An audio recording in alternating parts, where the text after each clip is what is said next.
नमस्कार, आप देख रहे हैं बड़ी खबर। मैं हूं नगमा। महाराष्ट्र की राजनीति में उथल पुथल जारी है क्योंकि एकनाथ शिंदे नाराज होकर कुछ विधायकों के साथ सूरत पहुंच गए हैं और अब एकनाथ शिंदे को मनाने के लिए सूरत पहुंचे मिलिंद नार्वेकर ने अपने फोन से उनकी रश्मि ठाकरे और फिर सीएम उद्धव ठाकरे से बातचीत कराई है। सूत्रों के मुताबिक उद्धव ठाकरे ने वापस लौटने और अपने फैसले पर फिर सोचने के लिए कहा है, लेकिन एकनाथ शिंदे ने मना कर दिया है और सूत्रों के मुताबिक करीब 10 मिनट ये बात हुई है। एकनाथ शिंदे ने कहा है कि वो पार्टी की भलाई के लिए ये कदम उठा रहे हैं। अब तक उन्होंने कोई फैसला नहीं लिया है और ना ही किसी दस्तावेज पर दस्तखत किया है। एकनाथ शिंदे ने ठाकरे से बीजेपी के साथ सत्ता में लौटने की शर्त रखी है। फिलहाल इस बातचीत से किसी तरह का कोई हल नहीं निकला है और कहा जा रहा है कि मिलिंद नार्वेकर से मुलाकात में एकनाथ शिंदे ने साफ तौर पर कहा कि मैं हिंदुत्व के साथ हूं और शिवसेना ने हिंदुत्व छोड़ दिया है और अब वो शिवसेना में नहीं लौटेंगे।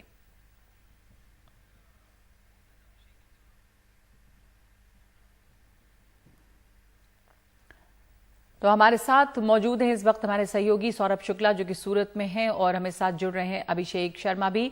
सौरभ, वहां पे पहले सूरत में अब क्या हलचल है? जो बातचीत हुई है मिलिंद नार्वेकर से, आप लोगों को क्या खबर निकल के आई है?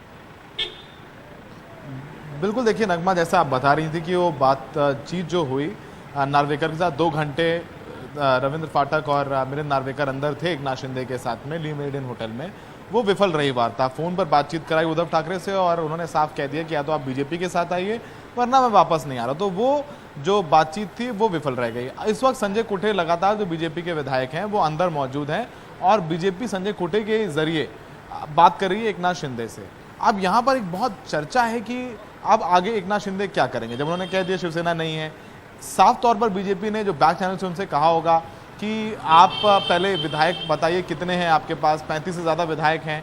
तो जैसे ही एकनाथ शिंदे ऐसा लगता है कि कंफर्म करेंगे कि उनके पास जो विधायकों का संख्या बल हो गया है, वो पार्टी तोड़ देंगे शिवसेना की पार्टी अब उनके साथ होगी, तो अहमदाबाद में अमित शाह आ सकते हैं। उनके साथ देवेंद्र फडणवीस जो इस वक्त दिल्ली में मौजूद हैं वो अहमदाबाद आ सकते हैं और यहाँ से अमित शाह और सारे यहाँ से माफ़ कीजिएगा एकनाथ शिंदे और उनके साथ जितने सहयोगी विधायक हैं वो वहाँ पहुँचेंगे और मुलाकात होगी। लेकिन उससे पहले काफ़ी कुछ बदल सकता है। जैसे अभिषेक और सोहित लगातार रिपोर्ट कर रहे थे कि कोशिश शिवसेना की यही है कि एकनाथ शिंदे नहीं मान रहे हैं तो जो विधायक उनके साथ है उनको मना लिया जाए, तो वो भी कोशिश शिवसेना की लगातार जारी है। तो अगले आने वाले 24 घंटे काफ़ी महत्वपूर्ण रहने वाले हैं और ये भी हमें बताया गया अभी जो यहाँ अंदर विधायक कुछ मौजूद हैं, कुछ संदेश आते रहते हैं सूत्रों से कि नहीं अभी कुछ और विधायक यहाँ पर आकर के ली मेरिडियन में ज्वाइन कर लेंगे एकनाथ शिंदे को, तो उसकी भी संभावना बताई जा रही है। तो आज की रात जो है वो काफ़ी अहम रहने वाली है महाराष्ट्र राजनीति की। केंद्र ली मेरिडियन रहने वाला है। एकनाथ शिंदे लगातार विधायकों को अपने साथ देने की कोशिश कर रहे हैं, तो सरकार तो वो गिरा ही रहे हैं, साथ साथ शिवसेना को भी तोड़ रहे हैं। और जो उनकी भाषा है कि शिवसेना जो बाला साहब ठाकरे की शिवसेना के वो शिवसैनिक हैं, वो हिंदुत्व के साथ कॉम्प्रोमाइज नहीं करेंगे सत्ता के लिए, तो ये बीजेपी की भाषा है जो बीजेपी लगातार बोलती रही है कि शिवसेना ने सत्ता के लिए बाला साहब ठाकरे के आदर्शों के साथ कॉम्प्रोमाइज कर लिया। तो वही भाषा एकनाथ शिंदे की भी है। तो बीजेपी पीछे से तो बातचीत कर रही है पर सामने तभी आएगी जब एकनाथ शिंदे कह देंगे उनके पास नहीं संख्या बल है विधायकों का और वो पार्टी तोड़ने के लिए तैयार है और पार्टी तोड़ लेंगे। जी, और इस पर भी लगातार अलग अलग आंकड़े आ रहे हैं, नंबर्स आ रहे हैं कि उनके साथ दरअसल हैं कितने विधायक। अभिषेक, क्योंकि हमने शाम में बातचीत की थी शिवसेना के नेता से, वो कह रहे थे 13 लोग वहां पर हैं। बहरहाल ये 13, 22, 25 इस तमाम तरह के नंबर्स चल रहे हैं। इस बीच में और खबर मुंबई से क्या है, ये भी खबर है कि शरद पवार शायद अपने घर पहुंच चुके हैं और वहां पर एनसीपी के नेताओं से मिल रहे हैं। उसके बाद शायद उनकी मुलाकात उद्धव ठाकरे से भी होने वाली है। बिल्कुल, 8 बजे का वक्त लेट चल रहे हैं, शायद वो आ नहीं पाए हैं उस तरीके से वक्त पर। लेकिन उनके भतीजे अजित पवार की 1 घंटे के करीब बैठक चली है मुख्यमंत्री के साथ और एमवीए के जो दूसरे नेता हैं वो अलग कैंप में, कांग्रेस के लोग अलग से कर रहे हैं। इसमें अब एनसीपी के लिए करने के लिए कुछ नहीं बचा है नगमा, क्योंकि देखिए उद्धव ठाकरे के जमीन नीचे से खिसका दी गई है और बड़े पैमाने पर खिसकाई गई है। अगर उद्धव ठाकरे के पास नंबर्स होते और भरोसा होता कि बहुत कम लोग गए हैं, सिर्फ 13 गए हैं, सिर्फ 5 गए हैं, 8 गए हैं, तो अपने दूध को भेजने की जरूरत नहीं पड़ती है, क्योंकि 5-7 के जाने से कोई फर्क नहीं पड़ रहा था नगमा। क्या फर्क पड़ता है? 153 में से 5 लोग चले जाते, 7 लोग चले जाते, 10 लोग चले जाते, 13 लोग चले जाते तो भी सरकार बचती। लेकिन अब मामला वो नहीं है, मामला उसके आगे का है कि संख्या बल इस समय एकनाथ शिंदे के साथ ज्यादा दिखाई दे रहा है, जो कि ज्यादा तकलीफ में दे रहा है इस वक्त में ठाकरे परिवार को। उनको इस बात का आभास था शायद कि एकनाथ शिंदे अपनी राह पकड़ चुके हैं। पिछले 2 दिन से उनको लेकर इस तरीके की आहट आनी शुरू हो चुकी थी। बीती रात को तकरीबन कन्फर्म हो चुकी थी बात कि वो निकल चुके हैं। जितने लोग गए हैं उनमें से देखिए, सत्ता के गणित में जो अभी तक का सत्ता का गणित रहा है नकबा, वो ये है कि 3 पार्टियों की सरकार में 3 लोगों के बीच में पोर्टफोलियो बंटे थे। बाकायदा गणित निकाला गया था कि किसको कितना मिलेगा। आज जब शिवसेना टूट चुकी है एक तरीके से, शिंदे ऐलान कर चुके हैं कि वो अपना रास्ता पकड़ रहे हैं और वो असली हिंदुत्व की पार्टी खुद को बता रहे हैं, असली शिवसेना खुद को बता रहे हैं। तो आप ये एक बात बताइए कि जो गणित है, मलाई का गणित है, उसमें तो शिंदे साहब की जो विधायक हैं जो उनके साथ जाएंगे उनको ज्यादा मौका मिलेगा, क्योंकि उनको 3 लोगों के साथ, 2 और लोगों के पार्टनर्स के साथ शेयर नहीं करना है, उनको तो सिर्फ और सिर्फ बीजेपी के साथ शेयर करना है। और उनके मन में जो है कि उनको उप मुख्यमंत्री बनाया जा सकता है।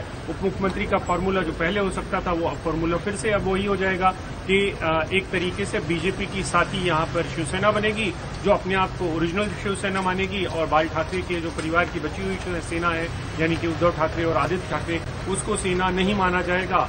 और ये वाली जो सेना है जो आ रही है, जिसके बारे में एकनाथ शिंदे कह रहे हैं कि वो असली सेना है, उनके पास नंबर धीरे धीरे बढ़ भी सकते हैं। आप देखिए कि उन्होंने राज्यसभा में भी साबित किया है, विधान परिषद के चुनाव में भी साबित किया है कि उनके पास अंदर सेना को खोखला करने में वो लोग कामयाब हुए हैं।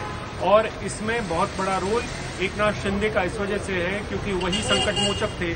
संकट मोचक खुद चले गए हैं साथ छोड़कर उद्धव ठाकरे का। तो जाहिर सी बात है कि आज कुछ नहीं होने वाला। अब उद्धव ठाकरे की और शरद पवार की बैठक होगी। शरद पवार ये कहकर अपने आप को अलग कर रहे हैं इस पूरे घटनाक्रम से कि ये सेना का इंटरनल मामला है, अंदरूनी मामला है, हम कुछ नहीं कर सकते। आप देर सवेर कांग्रेस के बाद से भी ऐसा ही बयान सुनेंगी, वो भी यही कहेंगे ये शिवसेना का अंदरूनी मामला है। इस सरकार को गिरने का जो आरोप है वो न तो एनसीपी के मत्थे आएगा, न कांग्रेस के मत्थे आएगा, बल्कि उद्धव ठाकरे के मत्थे चढ़ दिया जाएगा।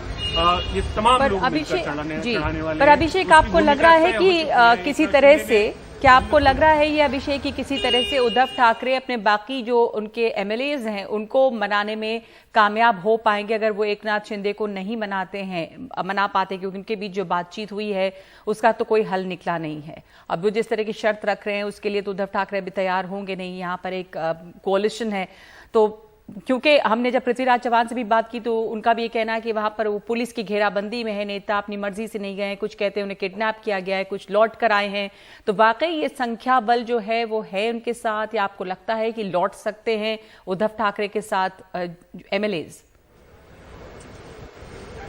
देखिए, अगर उद्धव ठाकरे के पास नंबर्स होते तो वो शो ऑफ स्ट्रेंथ, अपनी ताकत दिखाने के लिए आज वर्षा पे परेड करा देते, उनके लोग परेड करा देते, लोग सड़कों पर उतर जाते जिस तरीके से एमएलएज का अगर उनको समर्थन होता। नहीं दिखाई दे रहा है, ये उनको खुद को भी पता है कि उनके पास उस तरीके के नंबर्स नहीं है। और एक आश्चर्य ही होगा, महाराष्ट्र की राजनीति में वैसे कुछ भी हो सकता है, जब सुबह सवेरे लोग अपने बिस्तर पे थे तब यहाँ पर अगर शपथ ग्रहण हो सकता है, तो यहाँ कुछ भी हो सकता है। लेकिन ये इस बार में मुझे लगता है कि एकनाथ शिंदे बहुत आगे जा चुके हैं। गुजरात का रास्ता तभी पकड़ा जाता है जब ये तय कर लिया हो कि अब हम यहाँ से वापस नहीं लौटेंगे, मुंबई नहीं आएंगे। जी, ये लगभग तय है, तभी वो गुजरात गए हैं। बहुत धन्यवाद आपका अभिषेक। एकनाथ शिंदे आगे निकल चुके हैं, उनकी वापसी का रास्ता तो नहीं है। बाकी भी क्या अब इनके साथ, उद्धव ठाकरे के साथ में संख्या बल है? लगता नहीं है, क्योंकि इस वक्त मुश्किल जो है वो बनी हुई है और पवार जो है वो मिलने जाने वाले उद्धव ठाकरे से। कांग्रेस के नेताओं के साथ भी बैठक जो है वो हुई है उद्धव ठाकरे की। और संसदीय बोर्ड की बैठक भी यहां हो रही है दिल्ली में। राष्ट्रपति पद का उम्मीदवार चुनने के लिए बीजेपी संसदीय बोर्ड की एक अहम बैठक चल रही है, जिसमें द्रौपदी मुर्मू, सौंदर्य राजन और केरल के गवर्नर आरिफ मोहम्मद खान समेत कई नाम चर्चा में हैं। इसी को लेकर आज दिन में गृह मंत्री अमित शाह, राजनाथ सिंह ने उपराष्ट्रपति वेंकैया नायडू से भी मुलाकात की थी। तो हमारे साथ राजीव रंजन इस वक्त मौजूद हैं। बीजेपी संसदीय बोर्ड की अहम बैठक हो रही है राजीव, और उसमें राष्ट्रपति पद के लिए जो उम्मीदवार चुनने के लिए ये बैठक हो रही है, तो कई तरह के अहम नाम सामने आए हैं। अभी भी बताएंगे आप रविश रंजन शुक्ला के क्या खबर वहां से आपको मिल रही है?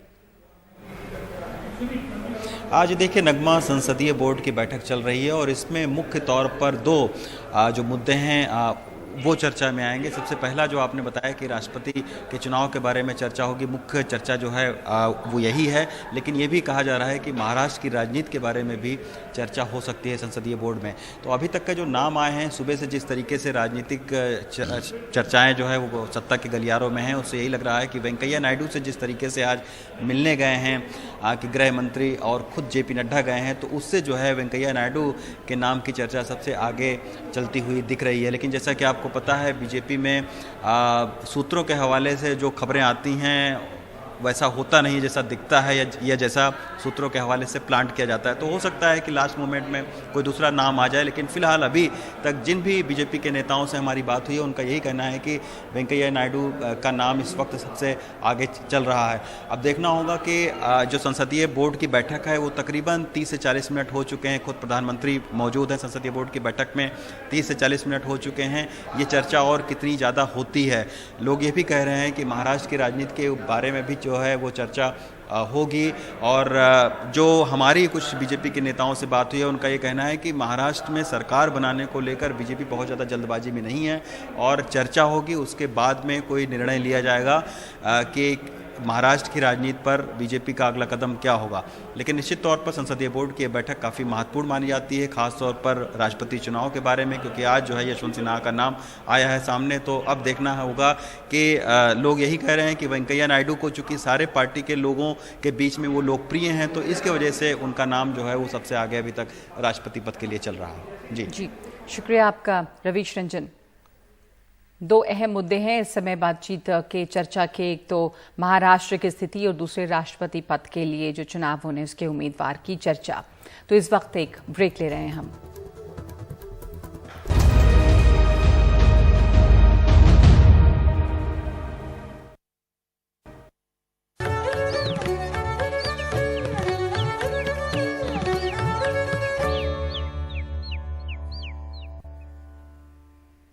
तो आज हर जगह अंतर्राष्ट्रीय योग दिवस मनाया गया और अंतर्राष्ट्रीय योग दिवस के मौके पर देश भर में योग से जुड़े आयोजन भी हुए।